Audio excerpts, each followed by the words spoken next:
Putri Kapolsek Negara Batin AKP Anumerta Lusianto, Salsabila mengungkap kesedihannya atas meninggalnya sang ayah yang gugur saat melakukan penggerebekan judi sabung ayam di Waikanan, Lampung.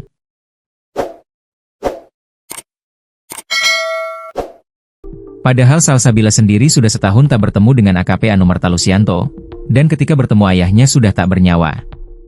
1 tahun saya nggak bertemu bapak saya.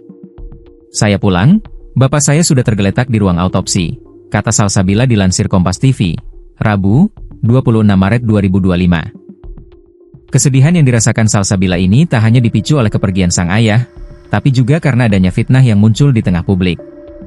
Salsabila pun menuntut keadilan untuk Kapolsek Negara Batin. Salsabila mengaku tak ingin ayahnya yang sudah meninggal harus mendapatkan fitnah dari publik. Saya mohon keadilan untuk ayah saya. Sudah meninggal masih saja difitnah, Pak, tegas Salsabila.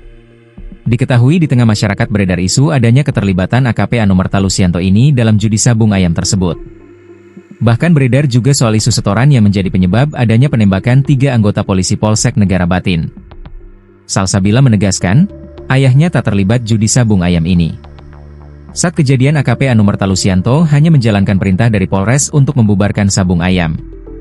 Ketika menuju ke TKP bersama anggota lainnya, AKP Anumerta Lusianto justru ditembaki oleh pelaku. Bapak saya diperintah dari Polres untuk membubarkan sabung ayam. Bersama anggota lainnya, Bapak menggunakan mobil pribadi ke lokasi. Begitu turun dari mobil, langsung ditembaki. Saya tidak peduli dengan fitnah yang beredar. Saya hanya ingin keadilan untuk ayah saya, jelas Salsabila.